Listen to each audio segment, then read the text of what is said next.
사도신경 고백합니다. 나는 전능하신 아버지 하나님, 천지의 창조주를 믿습니다. 나는 그의 유일하신 아들 우리 주 예수 그리스도를 믿습니다. 그는 성령으로 잉태되어 동정녀 마리아에게서 나시고 본디오 빌라도에게 고난을 받아 십자가에 못 박혀 죽으시고 장사된 지 사흘 만에 죽은 자 가운데서 다시 살아나셨으며 하늘에 오르시어 전능하신 아버지 하나님 우편에 앉아 계시다가 거기로부터 살아있는 자와 죽은 자를 심판하러 오십니다. 나는 성령을 믿으며 거룩한 공교회와 성도의 교제와 죄를 용서받는 것과 몸의 부활과 영생을 믿습니다. 아멘. 찬송가 278장입니다. 찬송가 278장 찬양하겠습니다.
십자가 높이 걸리서 그 아픔을 참았네.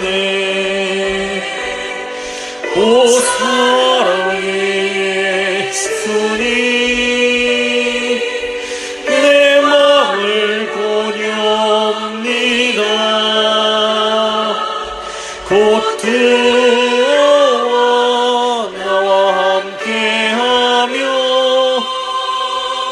내 생명이 되소서. 미련한 우리 인생은 주의 공로를 모르고 그 쓸쓸한 사막 가운데 늘 헤매고 다녔네. 오 사랑의 예수님, 내 맘을 고뇽니다. 곧 들어와 나와 함께하며 내 생명이 되소서.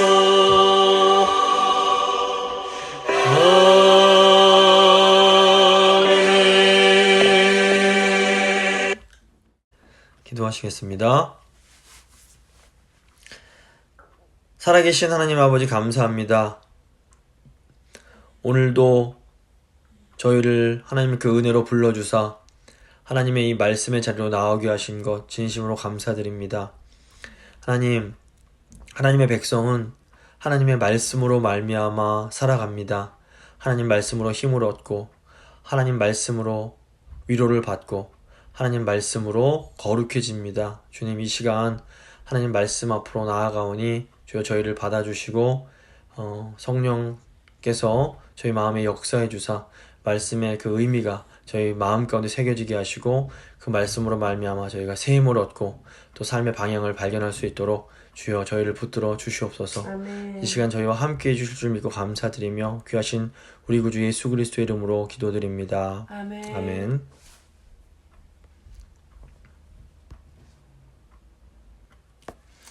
오늘 주신 하나님 말씀은 열왕기하 15장 5절부터 7절까지 말씀입니다. 열왕기하 15장 5절부터 7절까지의 말씀 제가 봉독해 드리겠습니다. 여호와께서 왕을 치셨으므로 그가 죽는 날까지 나병 환자가 되어 별궁에 거하고 왕자 요담이 왕궁을 다스리며 그 땅의 백성을 치리하였더라. 아사랴의 남은 사적과 행한 모든 일은 유다왕 역대 지략에 기록되지 아니하였느냐.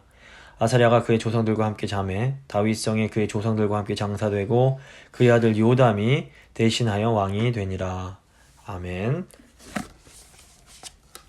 이제 오늘은 열왕기서 41강 열왕기하 15장 1절부터 31절까지의 말씀 함께 나누고 기도하도록 하겠습니다.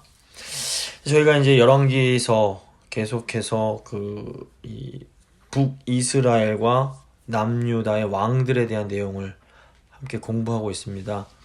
이런 왕들에 대한 내용이 지금 21세기를 살아가는 이 시대 교회에 무슨 의미가 있는지를 저희가 좀 잘 생각하는 것이 중요합니다. 그 옛날 왕들 이야기라고 생각을 하면 사실 이런 그 성경에 나오는 왕들의 이야기가 우리에게 그다지 큰 의미가 없을 수 있습니다. 하지만 모든 성경은 성령의 감동으로서 하나님의 백성들을 위해서 기록된 그 하나님의 말씀입니다. 그래서 이 모든 말씀들이 우리에게 아주 중요한 의미가 있습니다. 특별히 이스라엘은 하나님의 이제 다스림을 받는 하나님의 나라로서 오늘날로 하면 이제 교회와 같다고 볼 수 있습니다. 그래서 이스라엘의 왕들은 오늘날 이 시대 교회의 모든 성도들에 해당합니다. 이스라엘의 왕들은 목사와 교사 뿐 아니라 장로님, 권사님, 집사님, 모든 성도들, 믿음의 가정의 부모와 자녀들에 다 해당한다고 볼 수 있습니다. 그래서 이런 왕들에 대한 말씀이 오늘 우리에게 주는 의미가 아주 크다고 볼 수 있습니다. 저희가 지난주에는 남유다 왕 아마샤와 북이스라엘의 왕 여로보암 2세에 대해서 같이 생각을 했습니다.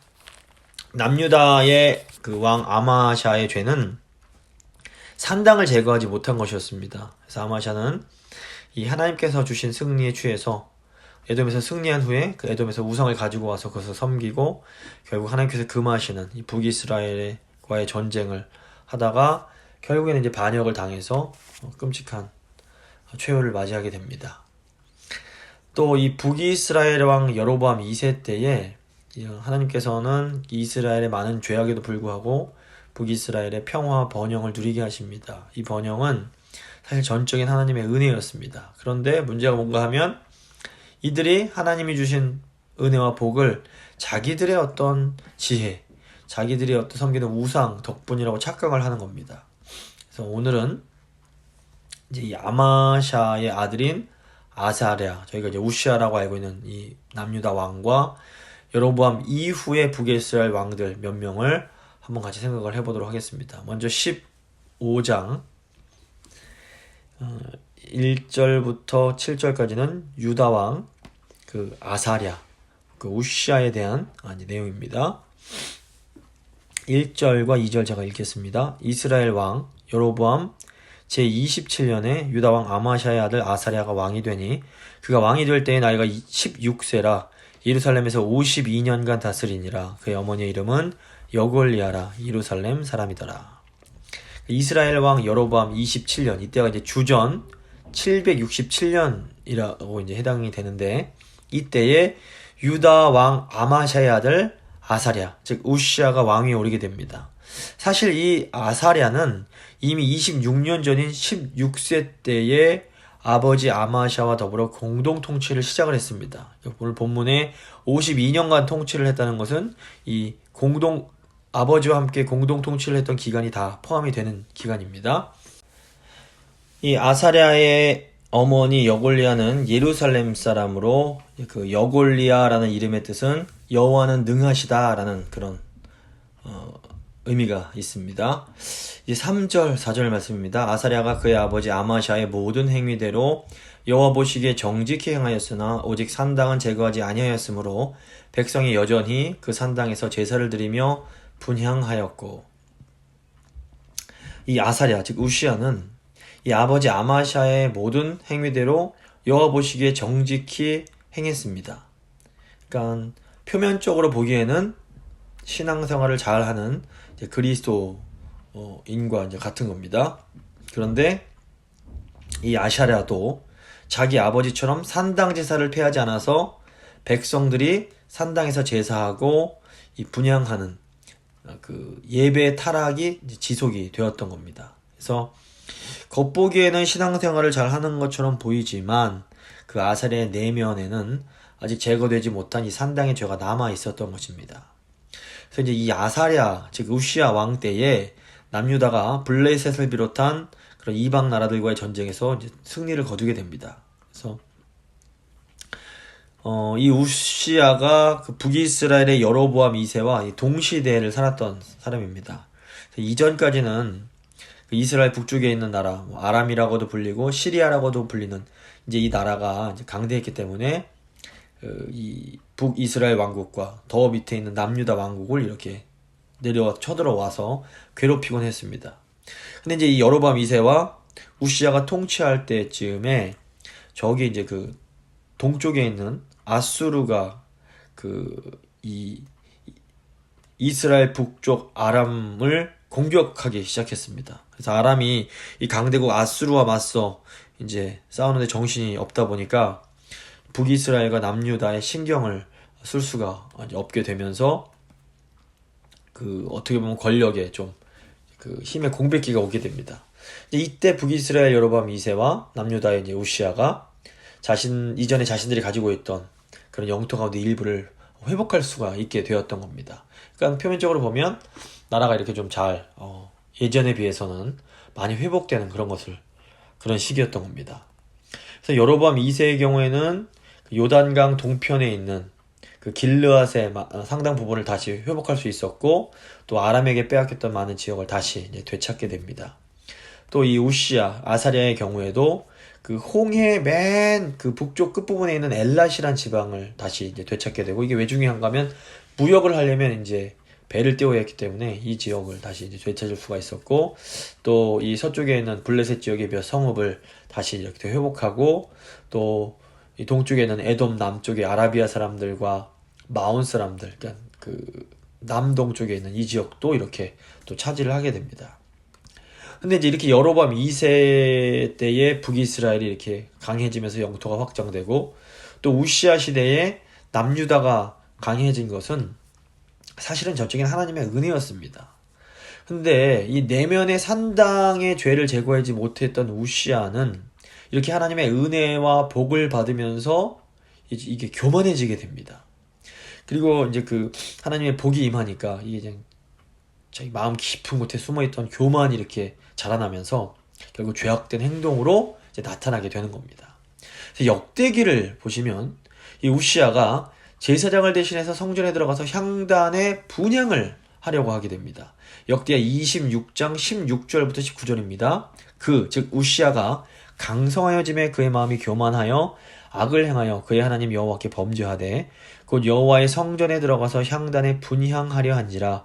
제사장 아사랴가 여호와의 용맹한 제사장 80명을 데리고 그의 뒤를 따라 들어가서 우시아 왕 곁에 서서 그에게 이르되, 우시아여, 여호와께 분향하는 일은 왕이 할 바가 아니요 오직 분향하기 위하여 구별함을 받은 아론의 자손 제사장들이 할 바니 성소에서 나가소서.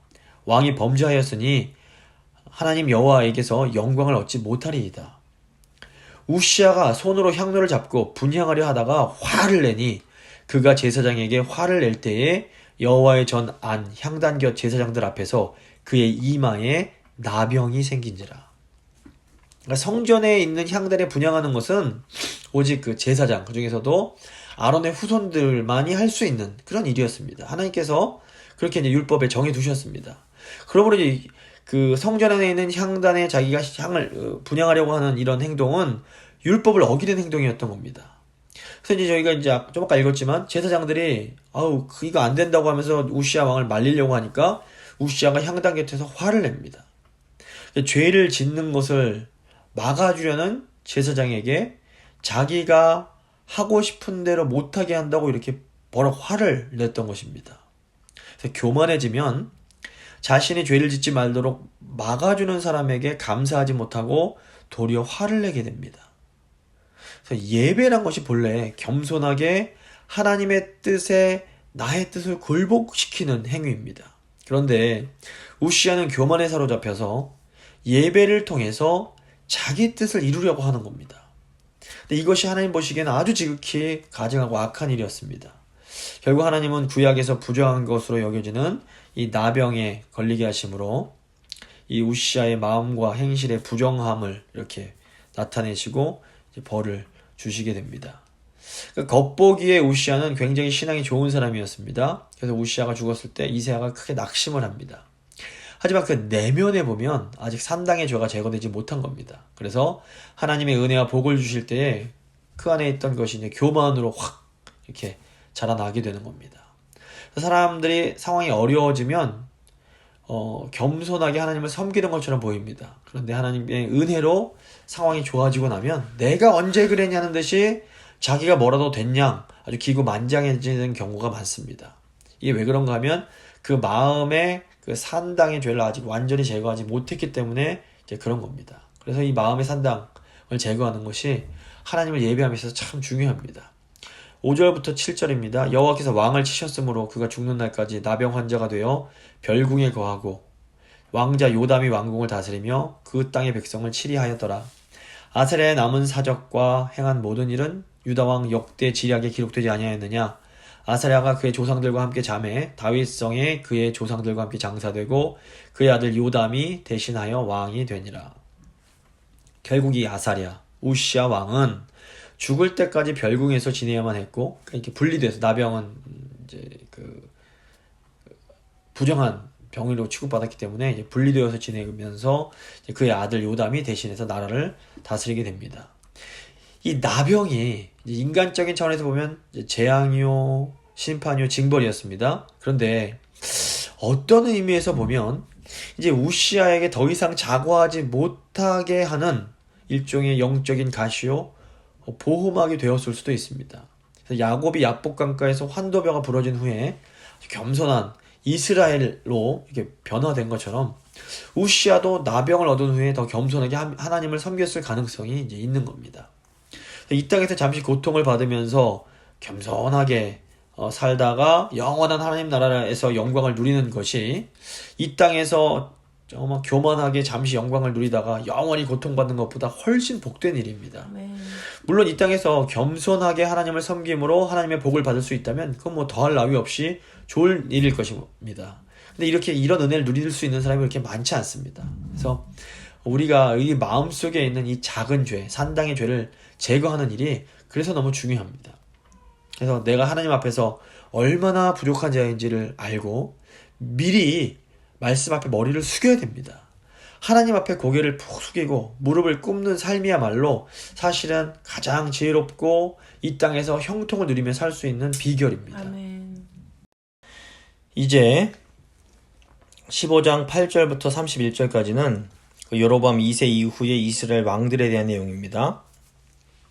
먼저 8절부터 12절은 스가랴에 대한 내용입니다. 8절입니다. 유다왕 아사랴의 제38년에 여로보암의 아들 스가랴가 사마리아에서 6달 동안 이스라엘을 다스리며 하나님은 아합 왕조를 심판한 예후에게 4대까지 왕위가 이어주게 하겠다 이렇게 약속을 해주셨습니다. 이제 이 스가랴가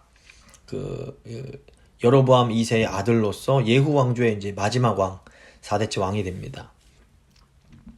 스가랴는 유다 왕 아사랴 38년에 북이스라엘의 수도인 사마리아에서 왕이 돼서 6개월 동안 왕 노릇을 하게 됩니다. 9절입니다. 그의 조상들의 행위의 대로 여호와 보시기에 악을 행하여 이스라엘로 범죄하게 한 느밧의 아들 여로보암의 죄에서 떠나지 아니한지라. 스가랴는 자기 조상들이 따르던 이 여로보암의 죄에서 떠나지 못합니다.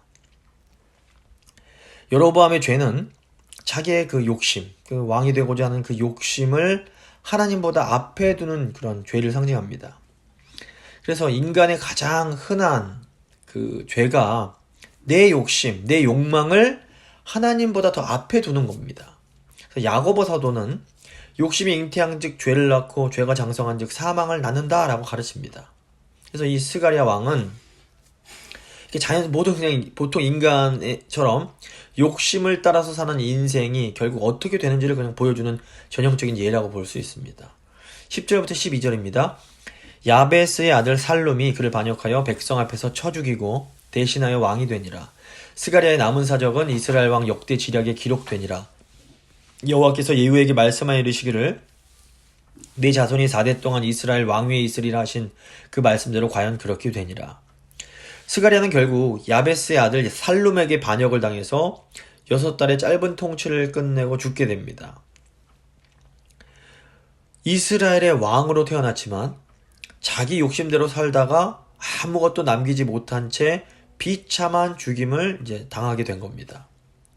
요즘도 주위에 보면 소위 이제 금수저라고 불리는 아주 부유한 집, 부족할 거 없는 그런 좋은 집에서 태어나서 자기 정욕, 자기 욕심을 마음껏 추구하며 살다가 아무런 의미 없이 어떤 의미 있는 일도 하지 못하고 그냥 세상을 불현듯 떠나가는 사람들이 종종 있습니다.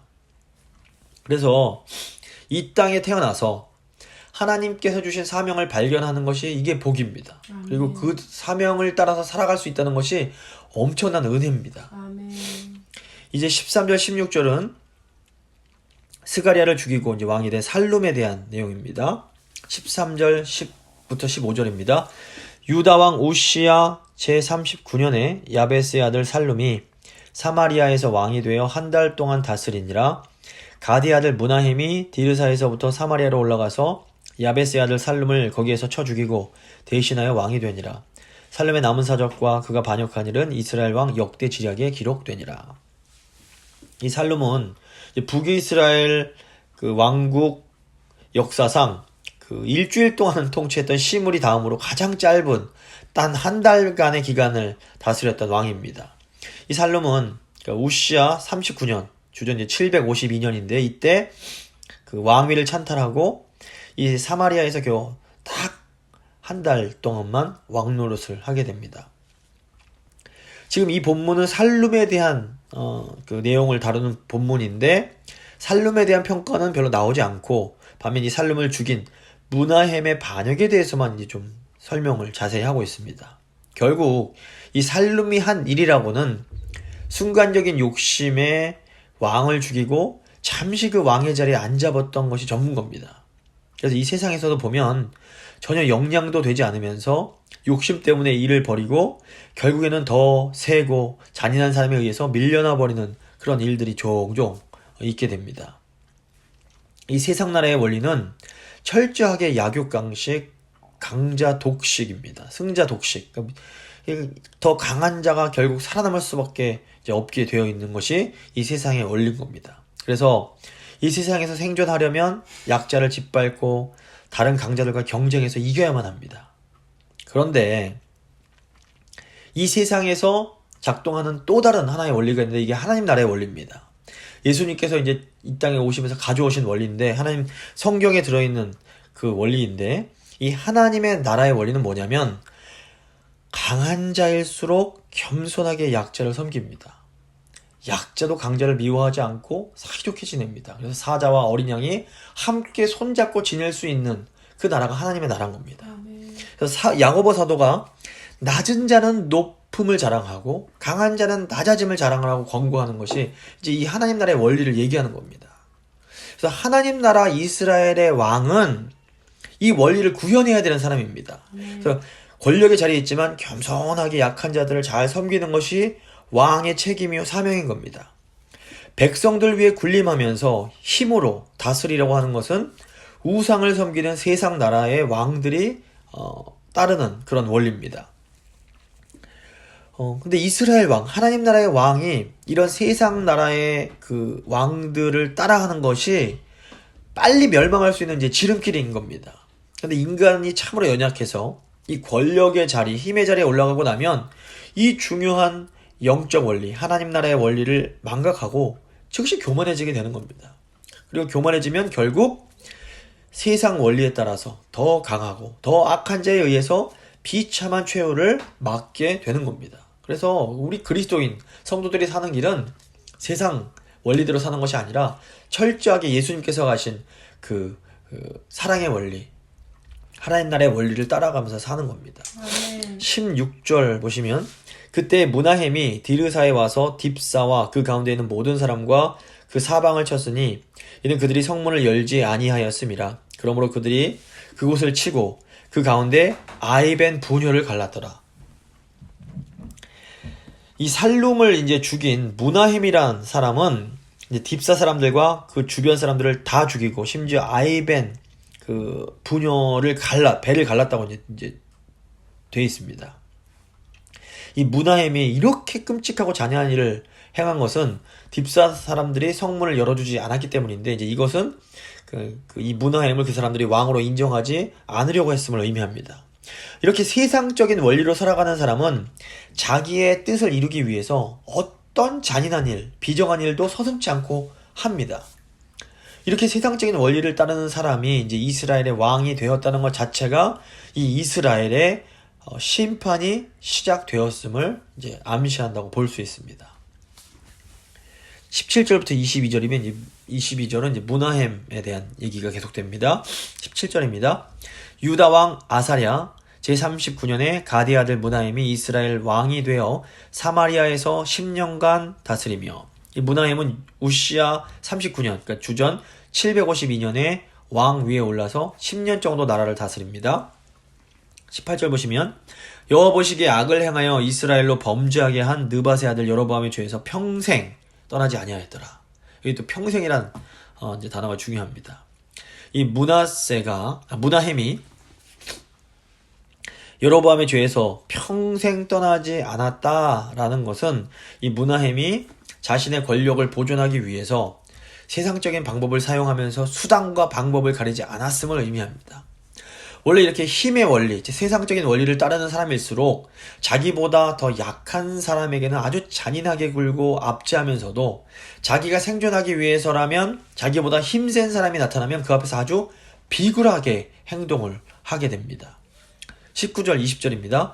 아수르 왕 불이 와서 그 땅을 치려하매 무나헴이 은 1000달란트를 불에게 주어서 그로 자기를 도와주게 하므로 나라를 자기 손에 굳게 세우고자 하여 그 은을 이스라엘 모든 큰 부자에게 강탈하여 각 사람에게 은 50세겔씩 내게 하여 아수르 왕에게 주었더니 이 아수르 왕이 되돌아가 그 땅에 머물지 아니하였더라. 이 아수르 왕 불은 디글랏 빌레셀을 말합니다. 디글랏 빌레셀이 이제 이 이스라엘 지역을 이제 치려고 왔습니다. 이제 이스라엘이 이집트와 이 아수르 딱 중간에 있는 위치인데 이 이집트와 경계를 이루는 이 팔레스타인 이 지역에 이 아수르의 무역 중심지를 형성해서 이제 해양 이제 국가인 블레셋과의 그 사이에 아주 무역로를 안전하게 확보하려고 했던 것 같습니다. 그러니까 보면 이 아수르 같은 경우에는 철저하게 자기 그 제국의 욕심을 위해서 행동을 한 겁니다. 하지만 사실 이제 영적으로 보면 이것은 하나님께서 우상 섬기고 타락한 이스라엘을 징계하시기 위해서 이 아수르 제국을 사용하시는 것이었다고 볼 수 있습니다. 근데 이때 이 무나헴이 약 30톤에 해당하는 은 1000달란트를 이 아수르 제국의 조공으로 바침으로써 자기의 왕위를 유지하게 됩니다. 이 무나헴은 이 막대한 자금을 마련하기 위해서 이스라엘의 큰 부자들로부터 약 은 50세겔, 한 12kg 정도 되는 이 많은 양의 이제 이 은을 다 강탈을 하게 됩니다. 그러니까 자기 생존을 위해서 백성들의 뭐 이렇게 안녕이나 이런 것들은 중요하지가 않은 사람이 바로 문하임이었습니다. 이렇게 힘겹게 지켜낸 왕권이었지만 뭐 이 사람이 10년 이상 이 왕권이 지속되지 못합니다. 21절 22절입니다. 문하햄의 남은 사적과 그가 행한 모든 일은 이스라엘 왕 역대 지략에 기록되지 아니하였느냐. 문하햄이 그의 조상들과 함께 자고 그의 아들 부가히야가 대신하여 왕이 되니라.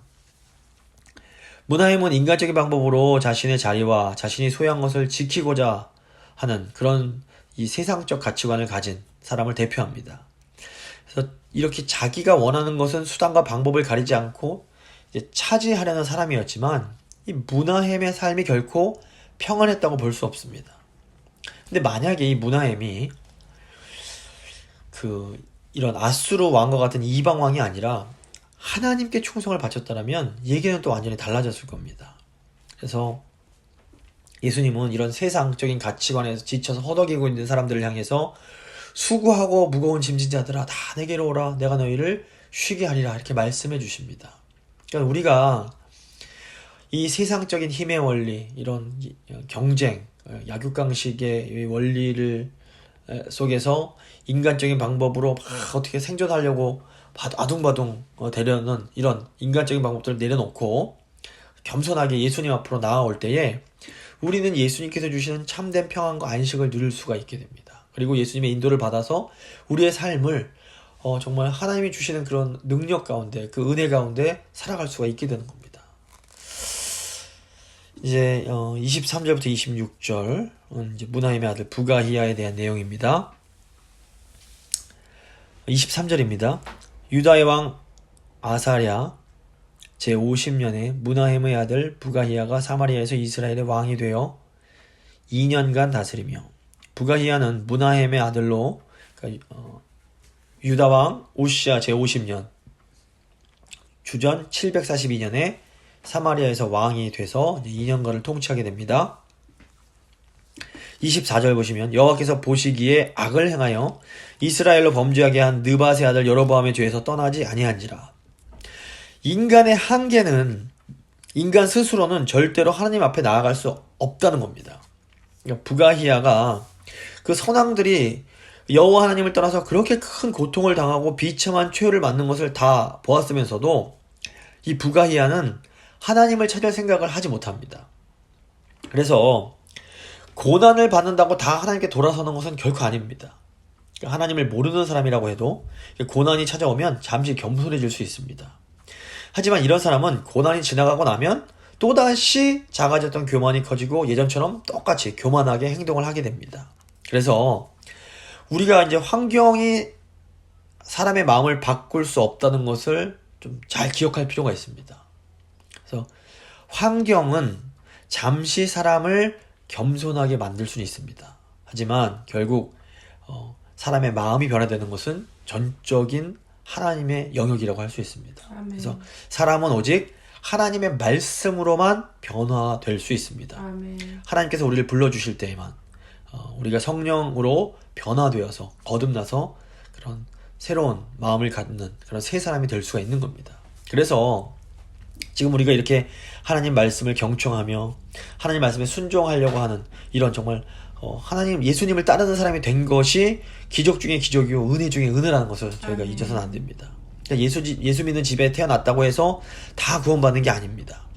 이 북이스라엘 왕들도 요즘으로 하면 다 모두 기독교 집안에서 태어난 사람들입니다. 하지만 이 사람들은 결국 자기들의 욕심을 이기지 못하고 하나님보다 자기 욕심을 더 중요시 했던 이 여로보암의 길에서 떠나지를 못하게 됩니다. 그리고 결국은 언제나 이렇게 하나님의 심판으로 인해서 비참한 최후를 맞게 되는 겁니다. 그래서 이 왕들의 심판을 보면서 야 이거 하나님 좀 너무하신 거 아니야? 이렇게 생각을 하실 수도 있는데 이게 결코 그렇지가 않습니다. 이게 왜 그런가 하면 하나님께서 바로 이 시기에 여로보암 이후부터 바로 이제 이 시기에 선지자들을 가장 많이 보내주셨습니다. 구약의 선지서에 나오는 많은 선지자들이 뭐 이사야, 아모스 할 것 없이 많은 선지자들이 대부분 이 시기에 하나님의 말씀을 전했습니다. 이것은 당시 왕들이 하나님 말씀을 듣고 회개할 수 있는 기회가 얼마든지 있었음을 의미합니다. 그래서 하나님 말씀을 듣고도 정말 회개하는 사람이 있는가 하면 그 말씀을 전한 선지자를 오히려 핍박하는 그런 사람들이 있습니다. 그래서 예수님 당시에도 예수님 말씀을 듣고도 어떤 사람들은 정말 회개를 했지만 어떤 사람들은 바리새인, 사두개인 같은 유대교 지도자들은 회개하기는커녕 도리어 예수님을 핍박하고 이제 죽이려고 합니다.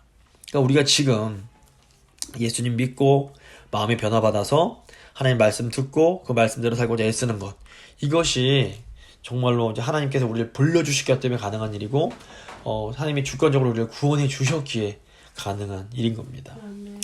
25절 26절 보시면 그 장관 르말리아의 아들 베가가 반역하여 사마리아 왕궁 호위소에서 왕과 아르곱과 아리엘을 죽이되 길르앗 사람 50명과 더불어 죽이고 대신하여 왕이 되었더라.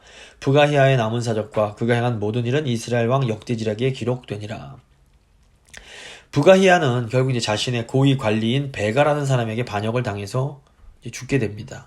베가는 자신과 함께한 길르앗 사람 50명과 함께 사마리아 왕궁 요새에서 왕과 그의 측근들을 죽이고 왕권을 찬탈합니다. 이 베가가 반역을 한 것은 지금 이제 무나햄 때부터 부가히아로 이어지는 그 아수르와 친하게 지내려는 그 정책에 대한 불만이 있었기 때문일 가능성이 매우 높습니다. 이제 27절부터 31절은 베가에 대한 내용입니다. 27절 28절입니다. 유다의 왕 아사랴 제52년에 르말리아의 아들 베가가 이스라엘 왕이 되어 사마리아에서 20년간 다스리며 여호와께서 보시기에 악을 행하여 이스라엘로 범죄하게 한 느밧의 아들 여로보암의 죄에서 떠나지 아니하였더라. 이 베가는 유다 왕 우시야 제52년, 그러니까 기원전 주전 740년에 왕이 되어서 20년을 통치하게 됩니다. 근데 이제 이때가 740년인데 북왕국이 멸망한 해가 주전 722년입니다.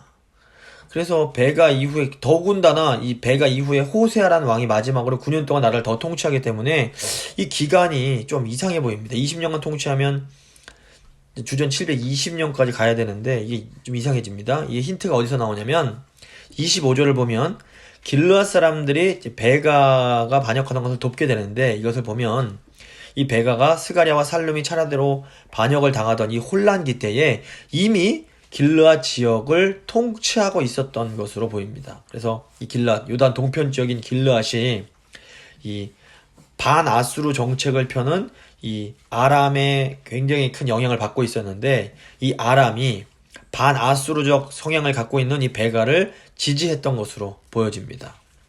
근데 베가는 아주 분명하게 아수르에 반대하는 정책을 펼친 왕입니다. 그래서 베가가 계속해서 이제 서쪽으로 세력을 확장해가고 있는 이 아수르 제국에 대항하기 위해서 이제 북쪽에는 아람과 군사적인 동맹을 맺고 또 이제 남유다도 이 동맹에 같이 가담을 시키려고 합니다. 근데 이제 마침 당시 유다의 왕이었던 아하스가 여기에 이제 거부를 하니까 이 북이스라엘과 이 아람이 함께 힘을 합쳐서 이 남유다를 공격을 하게 됩니다. 그런데 이 북이스라엘과 아람 연합군이 이 남유다를 공격한 이 행동이 도리어 이 아람과 북이스라엘의 몰락을 가져오게 됩니다. 이 아람과 북이스라엘 연합군의 공격을 받은 남유다의 아하스 왕이 이사야 선지자의 만류에도 불구하고 이 아수르 왕에게 도움을 청했고 이 아수르 왕 디글랏 빌레셀은 기다렸다는 듯이 지체 없이 이 요구에 응답해서 이제 이들을 와서 쳐부수게 됩니다. 29절입니다. 이스라엘 왕 베가 때에 아수르 왕 디글랏 빌레셀이 와서 이온과 아벨벳 마아가와 야노아와 게데스와 하솔과 길르앗과 갈릴리와 납달리 온 땅을 점령하고 그 백성을 사로잡아 아수르로 옮겼더라.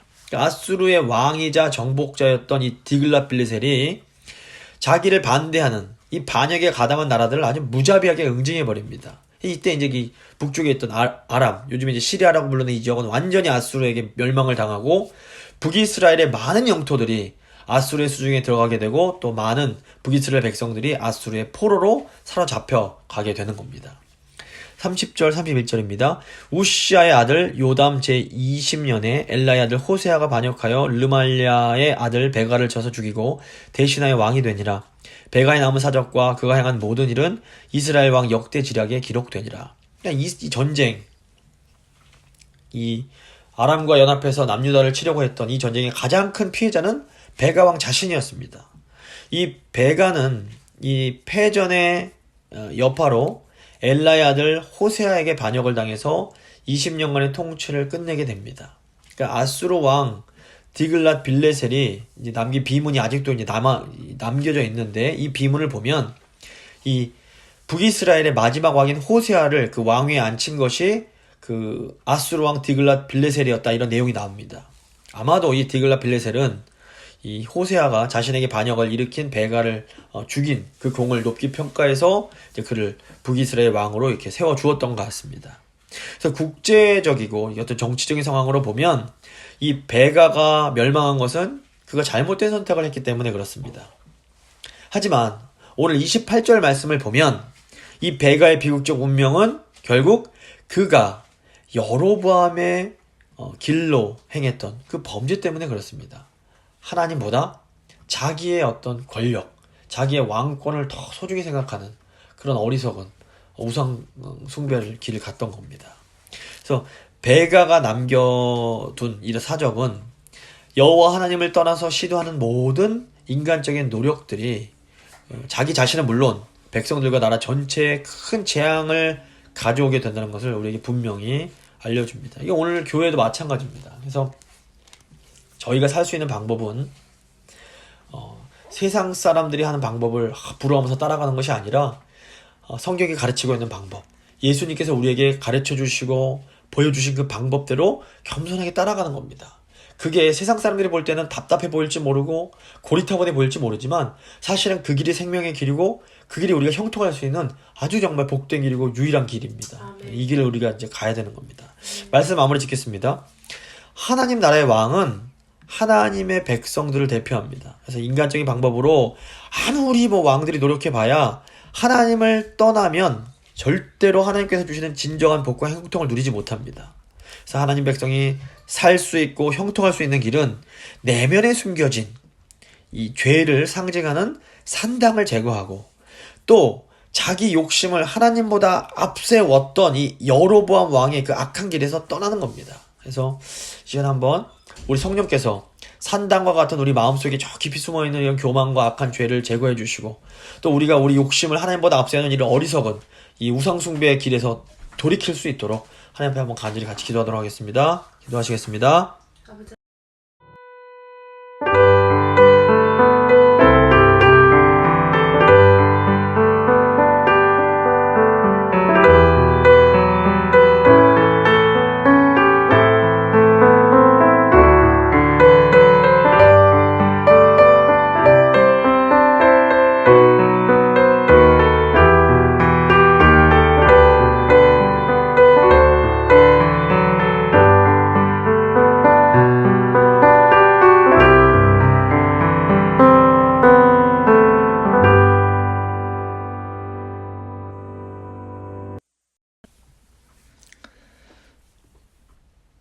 기도하시겠습니다. 살아계신 하나님 감사합니다. 오늘도 말씀 통해서 하나님 백성의 삶이 어떠해야 하는지 다시 한번 일깨워 주신 것 감사드립니다. 하나님, 아무리 좋은 집안, 아무리 믿음 있는 집안, 아무리 왕으로 태어났을지라도 그 마음의 산당을 제거하지 못하면 하나님께서 주시는 은혜가 도리어 재앙으로 변화되는 것을 저희가 보게 됩니다. 하나님, 저희의 마음을 바꾸어 주실 간절히 원합니다. 저희 마음속 깊이 있는 산당을 제거하기 원합니다. 마음속 깊이 숨겨진 교만, 죄, 시기, 질투 이런 것들 주님 다 아버지 제거해 주셔서 성령의 불로 태워 주셔서 하나님의 은혜 주셔도 그 은혜가 정말로 은혜로 작용할 수 있도록 역사할 수 있도록 주님 저희를 붙들어 주시옵소서. 또한 아버지 그 북이스라엘 왕들을 보면서 그 자기 권력 지키겠다고 하나님 뜻 아니라 그 베델과 단에 그 금송아지를 세웠던 그런 어리석은 우상숭배의 길을 저희가 가지 않을 수 있도록 주여 저희를 붙들어 주시옵소서. 아버지, 욕심이 잉태하면 죄를 낳고 죄가 장성하면 사망을 낳는다고 하셨습니다. 주님, 저희 마음까지 욕심이 있다면 좀 저희가 깨닫게 하시고 정말 성령의 능력으로 그 욕심을 죽이게 하시고 정말 자기를 부인함으로 그 여로보암의 그 길에서 떠나 예수님 가신 그 길, 자기 부인의 길, 십자가의 길을 잘 감으로 결국에는 하나님께서 주신 안식과 평안을 누리고 하나님 주신 형통을 누리는 그런 복된 삶 살아가는 저희 모든 성도님들 한 분 한 분, 가정 그리고 그 자녀 다 될 수 있도록 주여 저희를 붙들어 주시옵소서. 주님, 저희와 함께하여 주시옵소서. 날씨가 추워지고 있고 코로나가 더 기승을 부리지만 하나님, 저희와 함께 하심으로 저희가 육체적 뿐만 아니라 영적으로도 안전하게 하시고 강건하게 하여 주시옵소서. 아멘. 하나님 은혜 감사드리며 귀하신 우리 주 예수 그리스도의 이름으로 기도드립니다. 아멘. 찬송가 288장입니다. 찬송가 288장 찬양하겠습니다.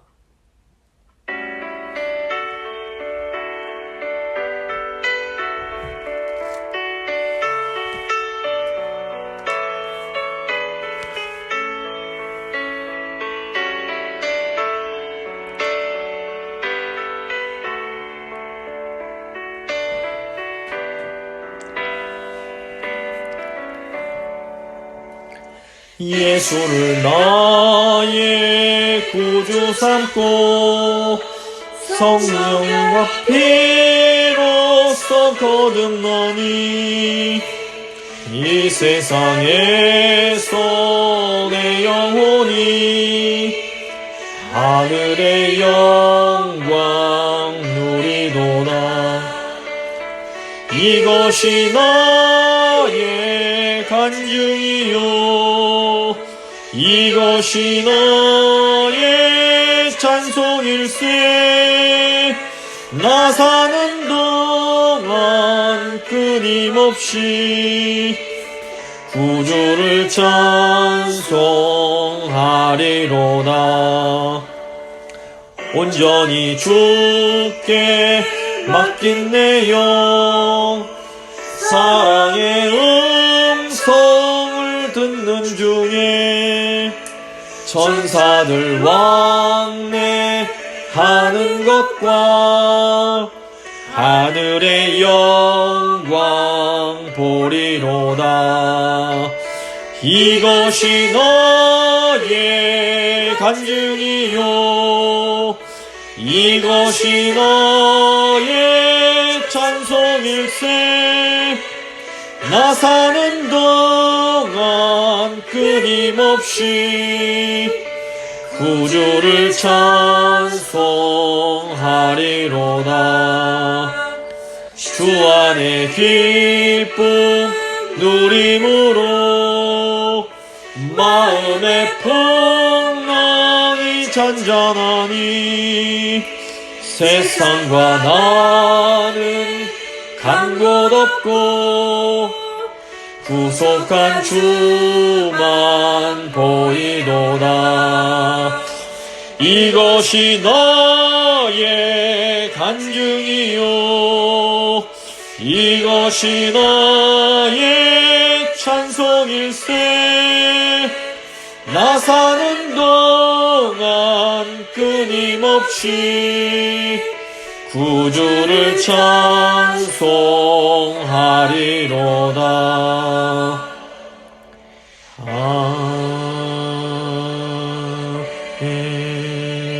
아멘. 주님 가르쳐 주신 기도로 예배 마치도록 하겠습니다. 하늘에 계신 우리 아버지, 아버지의 이름을 거룩하게 하시며 아버지의 나라가 오게 하시며 아버지의 뜻이 하늘에서와 같이 땅에서도 이루어지게 하소서. 오늘 우리에게 일용할 양식을 주시고 우리가 우리에게 잘못한 사람을 용서해 준 것 같이 우리 죄를 용서해 주시고 우리를 시험에 빠지지 않게 하시고 악에서 구하소서. 나라와 권능과 영광이 영원히 아버지의 것입니다. 아멘.